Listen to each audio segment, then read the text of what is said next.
On pourrait croire que dans le noble chemin octuple, la méditation constitue une sorte de sommet, comme si après avoir établi une vue juste, une parole juste, une action juste et des moyens d'existence justes, il restait enfin à s'asseoir pour méditer. Dernière étape, plus subtile, plus intérieure, plus élevée. Cette manière de voir est répandue, mais elle est trompeuse.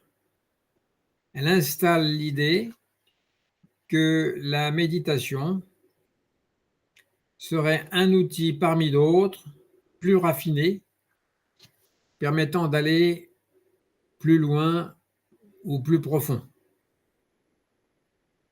Or, dans le zen, cette manière de penser fausse déjà la pratique.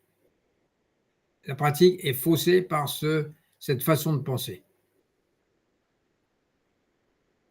Dans le zen, la méditation n'est ni un moyen de progression, ni une technique d'amélioration intérieure. Elle est l'expression directe de la vie, des choses telles qu'elles sont, lorsque celles-ci cessent d'être fragmentées,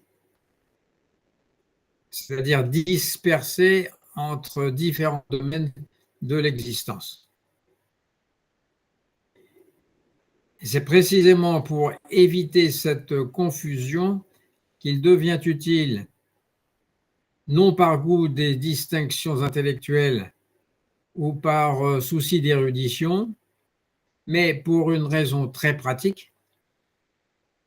Il devient utile donc de ne pas confondre méditation, zazen et samadhi. S-A-M-A-D-H-I. Parce que les confondre conduit inévitablement à transformer la pratique en projet et le projet en obstacle. Le mot méditation est un terme très général, assez flou et chargé d'attente. Il évoque une activité mentale particulière ou un exercice destiné à produire du calme, de la clarté ou un certain bien-être. Pris ainsi, si on le prend ainsi, donc le terme méditation pousse naturellement le pratiquant à chercher un résultat. Rechercher un résultat à force d'efforts, de lutte et de combat contre l'ego, par exemple. Or, le zen ne commence précisément qu'au moment où cette recherche est abandonnée, où elle ne nous intéresse plus. Zazen, au contraire, désigne quelque chose de très concret, pas du tout intellectuel. Et ce qui est concret, c'est l'acte de s'asseoir sur un zafu. Le corps est stable, la respiration est libre, l'esprit est ouvert et il n'y a pas de but à atteindre. Zazen n'est pas un état ni une expérience intérieure, c'est un geste. Un geste sans projet. On ne s'assoit pas pour obtenir quelque chose, mais pour ne plus ajouter quoi que ce soit à ce qui est déjà là. Samadhi, quant à lui, donc cette troisième forme, est d'un autre ordre. Dans les textes anciens, le mot signifie littéralement être posé ensemble. ensemble au sens de rassembler. Il désigne un état de rassemblement mental, un esprit qui n'est plus dispersé, qui ne se divise plus entre ce qu'il vit et ce qu'il en pense. Donc, de son commentaire. Samadhi n'est donc pas une pratique, mais un état possible à l'intérieur de la pratique. Il peut apparaître lorsque les conditions sont réunies et disparaître tout aussi bien parce qu'il n'est ni garanti ni durable, pas plus qu'on ne peut se l'approprier. C'est juste un état qui éventuellement survient.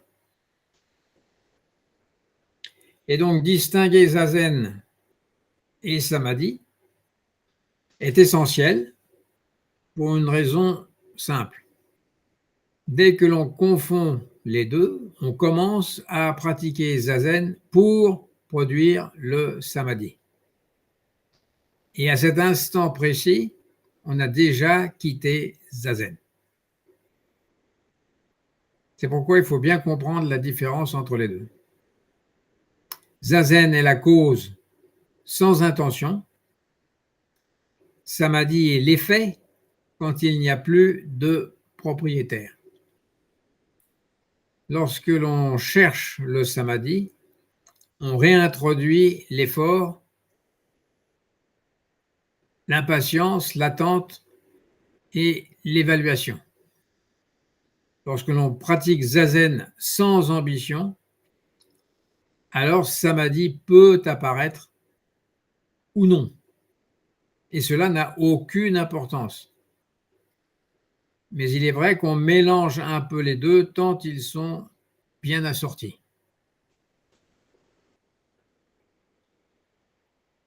Il est donc utile de distinguer les deux termes, non pour compliquer la pratique, mais pour la protéger.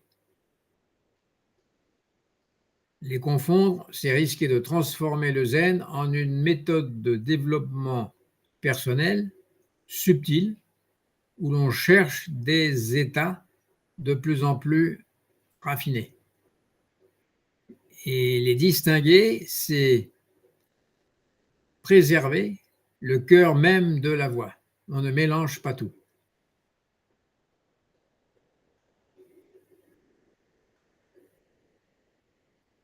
Les distinguer, c'est préserver l'absence de projet.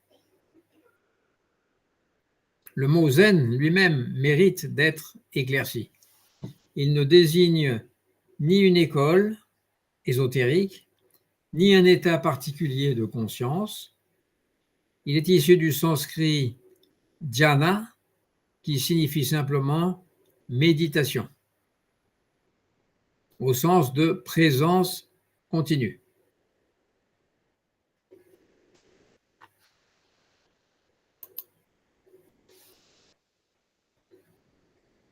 Le zen n'est rien d'autre que la vie vécue sans ajout, sans commentaire permanent, sans fuite, juste comme elle est.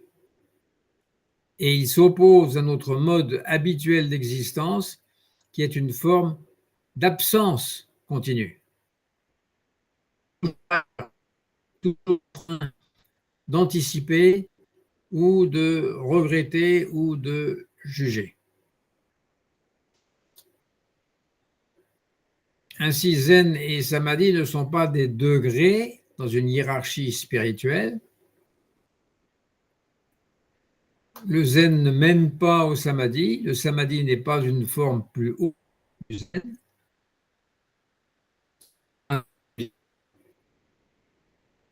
Le samadhi est récupéré par le désir.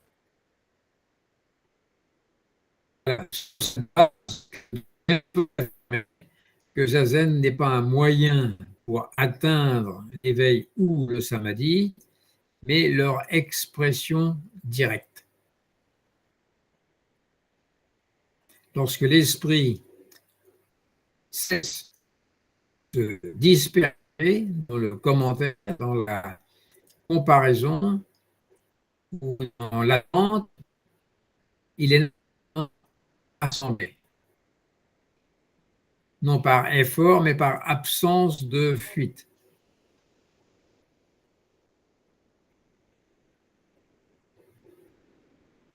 Samadhi n'est pas une conquête, c'est l'état ordinaire de l'esprit lorsqu'il cesse de se diviser, de se disperser. Autrement dit, quand il est rassemblé.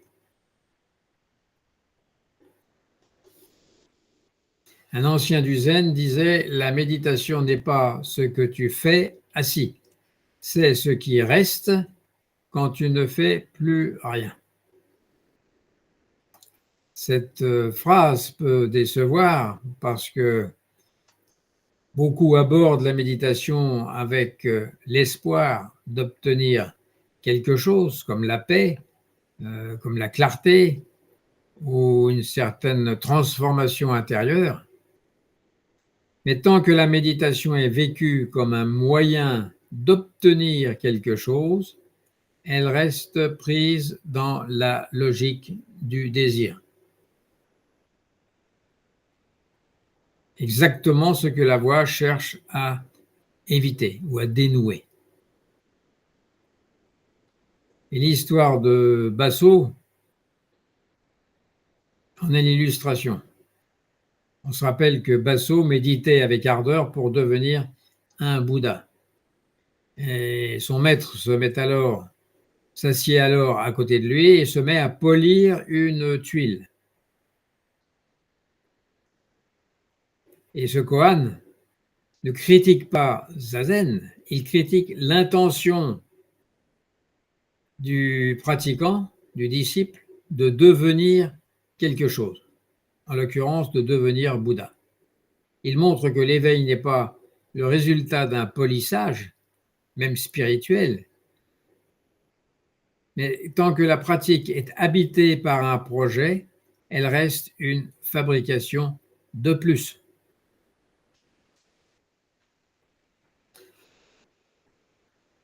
Par conséquent, du point de vue du Zen, la méditation juste ne consiste pas à produire un état particulier, ni à atteindre un niveau supérieur de conscience.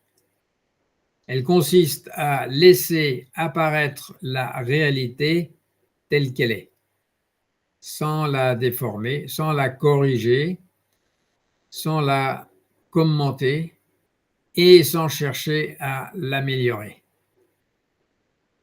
Et c'est précisément pour cela que la distinction entre méditation, zazen et samadhi est utile, parce qu'elle empêche de se tromper de direction.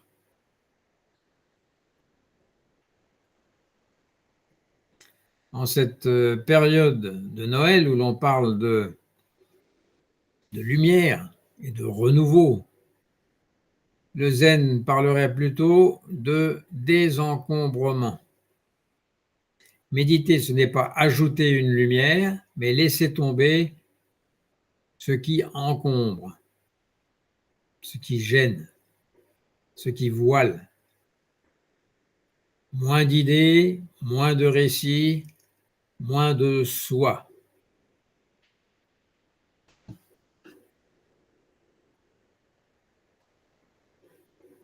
Et ce qui demeure est simple, en fait ordinaire, sans besoin de commentaires. C'est juste tel que c'est.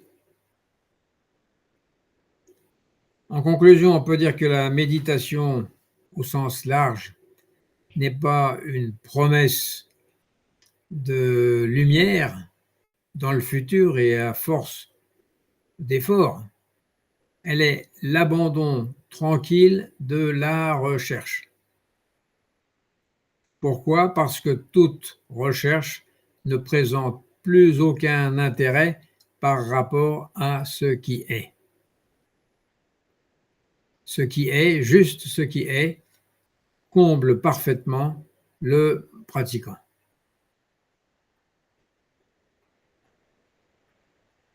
Le noble chemin octuple ne mène pas quelque part, on l'a dit plusieurs fois, ce n'est pas un chemin de progression, ce n'est pas une ligne droite qui part d'un point et qui va à un autre point. Il défait au contraire, ce noble chemin octuple, il défait l'idée même qu'il faudrait aller ailleurs. Pourquoi aller ailleurs? Et distinguer méditation, zazen et samadhi n'est pas un simple luxe conceptuel ou intellectuel. C'est ce qui permet à la pratique de rester juste, simple et naturel.